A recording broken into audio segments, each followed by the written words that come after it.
देखो कल हम लोगों ने ये गुरुत्वाकर्षण के बारे में जाना था और क्या गुरुत्वाकर्षण का सार्वत्रिक नियम ये हमने जाना था F=G capital M small m बटे d²। और इसका महत्व भी हमने पढ़ा था कि इस नियम की खोज किसने की थी। गुरुत्वाकर्षण का सार्वत्रिक नियम किसका है, किसने दिया था, न्यूटन ने दिया था। तो न्यूटन ने इस नियम की खोज की थी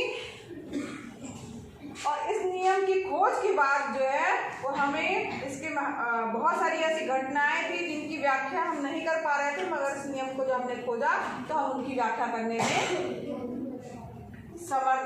व्याख्या कर सके। क्या क्या चीजें थी जिसकी हम व्याख्या कर सके कि पृथ्वी से बांधे रखने वाला बल, यानी पृथ्वी की ओर जो है हम बंधे हुए हैं या हम पृथ्वी पे हैं। दूसरी चीज आकर्षण बल लगा रही है पृथ्वी। दूसरी चीज क्या पता चला कि चंद्रमा जो है वो पृथ्वी के चारों ओर चक्कर लगाता है और सूर्य के चारों ओर ग्रह जो है वो चक्कर लगाते हैं। और यहाँ पर एक बल काम करता है, अभिकेंद्री बल के कारण ऐसा होता है। अभिकेंद्री बल के कारण ही जो है उनका एक अक्ष बना हुआ है और वो चक्कर लगाते हैं।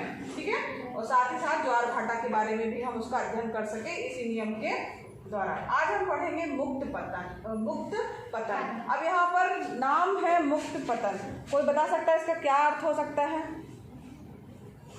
मुक्त मतलब होता है फ्री, है ना, फ्री होता है। और पतन मतलब होता है नीचे की ओर जाना ना, उसका पतन हो गया। वो फ्री होकर के जब कोई वस्तु नीचे की ओर गिरती है तो उसको क्या बोलते हैं, मुक्त पतन। तो यहाँ पर एक मान लीजिए हमने पत्थर लिया, ठीक, ऊपर की ओर फेंका और निश्चित ऊंचाई तक पहुंचने के बाद जो है वो पत्थर क्या होगा, नीचे की ओर आएगा।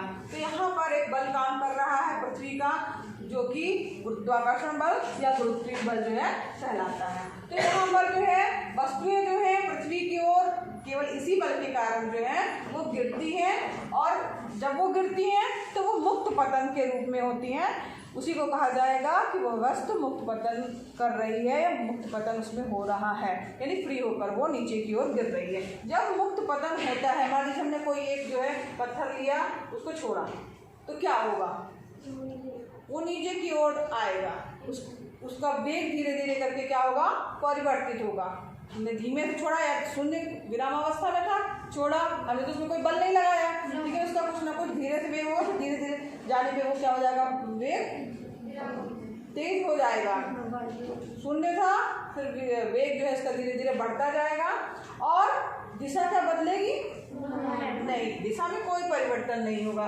तो यहाँ पर देखिए जब वेग में परिवर्तन हो रहा है, गिरते हुए समय जो वस्तुओं की गति की दिशा में कोई परिवर्तन नहीं होगा, लेकिन पृथ्वी के आकर्षण बल के कारण वेग के परिमाण में परिवर्तन होगा, यानी वेग बढ़ेगा। वेग में कोई भी परिवर्तन जो है अगर होता है तो त्वरण जो है उत्पन्न होता है। जब भी कोई वस्तु पृथ्वी की ओर गिरती है तो त्वरण जो है वो कार्य करेगा।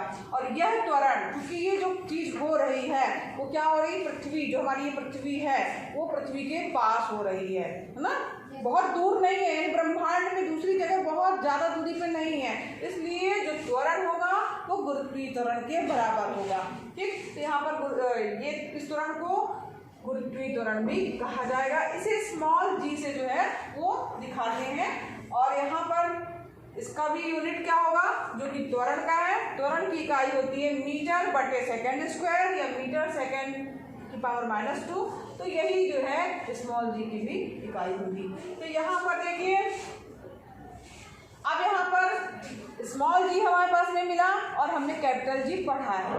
कैपिटल G सार्वत्रिक गुरुत्वीय स्थिरांक है और स्मॉल g जो है वो गुरुत्वीय त्वरण है। समझ में आया। अब यहाँ पर हमने न्यूटन की गति का नियम पढ़ा है, क्या, F=ma। ए क्या है वहाँ पर, त्वरण है ना, तो उसके अनुसार अगर त्वरण यहाँ पर गुरुत्वीय त्वरण के रूप में हम मान रहे हैं तो F क्या हो जाएगा, mg हो गया, F=mg। ठीक, वेरी गुड। अब यहाँ पर देखिए F=mg हो गया। और इसके बाद जो है दूसरा जो है हमने पढ़ा है लगने वाला बल। लगने वाला बल जो है, तो यहाँ पर लगने वाला बल हमारा क्या आ गया, mg। ठीक है, यहाँ समझ में आया। ये F इक्वल टू mg आ गया ये, ठीक है। अब यहाँ पर हमने एक और बल पढ़ा है जो कि क्या है, गुरुत्वाकर्षण का सार्वत्रिक नियम, उसके अनुसार लगने वाला बल जो है वो क्या होता है, Gmm/d²। ये भी बल है, ठीक। बल लग रहा है, दोनों बल आपस में क्या हो जाएंगे, बराबर हो जाएंगे। समझ में आया सबको? दोनों बल आपस में क्या हो जाएंगे, बराबर हो जाएंगे। अब बराबर हो गए। अब यहाँ पे ध्यान दीजिए, ये स्मॉल m और ये स्मॉल m दोनों आपस में क्या हो जाएंगे, कट जाएंगे। तो क्या हमारे पास में निकल के आया, स्मॉल g बराबर कैपिटल G कैपिटल M/d²। बहुत ही इंपॉर्टेंट फार्मूला है ये भी आपको याद कर लेना है, ठीक है। यहाँ पर स्मॉल g क्या है, गुरुत्वीय त्वरण। स्मॉल g क्या है, गुरुत्वीय त्वरण। कैपिटल G क्या है, सार्वत्रिक गुरुत्वीय स्थिरांक, ठीक है। अब यहाँ पर जो है कैपिटल M पृथ्वी का द्रव्यमान है और D जो है वस्तु तथा पृथ्वी के बीच की दूरी है, ठीक है। अब यहाँ पर चूंकि वस्तु पृथ्वी पर या इसकी सतह के पास में है, तब जो है यहाँ पर जो है इस फार्मूले में जो है स्मॉल g यानी जो त्वरण होगा वो उसको स्मॉल g ही मान लिया जाएगा और हम जो है इस तरीके से वस्तु का जो गुरुत्वीय त्वरण ज्ञात कर सकते हैं। लेकिन जब हम बस पृथ्वी चूंकि एक पूर्ण गोला नहीं है, पृथ्वी की त्रिज्या ध्रुवों से विषुवत वृत्त की ओर जाने पर बढ़ती जाती है और इसलिए g का मान जो है वो ध्रुवों पर विषुवत वृत्त की अपेक्षा अधिक होगा।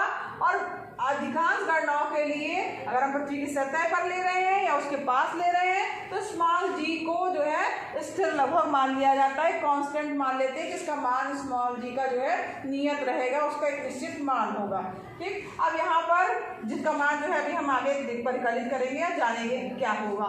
अब यहाँ पर जो है दूर, अगर मान लीजिए कोई वस्तु है पृथ्वी से दूर है, मान लो दूसरी जगह काफी दूरी पे है, तब उसके लिए जो है हम वो F=Gmm/r² से निकालेंगे। अब यहाँ पर स्मॉल g यानी गुरुत्वीय त्वरण का मान हम कैसे ज्ञात कर सकते हैं। यहाँ देखिए ये तीनों जो पॉइंट दिए हैं इंपॉर्टेंट है, जिसमें से आप कल ये पढ़ चुके हैं, शाब्दिक गुरुत्वीय नियतांक, ठीक है। ये क्या था, कैपिटल G बराबर 6.7 × 10⁻11 न्यूटन मीटर स्क्वायर किलोग्राम की पावर -2, ठीक है। ये आपको याद कर लेना है। यहाँ पर एक कैपिटल G का मान है, पृथ्वी का द्रव्यमान ये भी आपको याद करना है। m बराबर 6 × 10⁻24 kg। पृथ्वी का वजन हमारे कितना है, तो 6 × 10⁻24 किलो की है पृथ्वी हमारी, ठीक है। और पृथ्वी की त्रिज्या क्या है, जो हमारी पृथ्वी है 10⁻6, ये भी आपको याद कर लेना है। अब यहाँ पर ये तीनों चीजें हो गई। यहाँ पर हम तीनों चीजों का मान इस फार्मूले पे जो आया है हमारा g बराबर कैपिटल G m/d² रखेंगे, तो यहाँ पर स्मॉल g का मान जो है हमारा आ जाएगा 9.8 मीटर सेकेंड की पावर -2। ये भी इम्पोर्टेंट है, स्मॉल g का मान याद कर लीजिए। गुरुत्वीय त्वरण का मान क्या होता है, स्थिर होता है, नियत होता है, निश्चित होता है 9.8 मीटर/सेकेंड², ठीक है। समझ में आया सबको? चलो अब यहाँ पर आगे जो है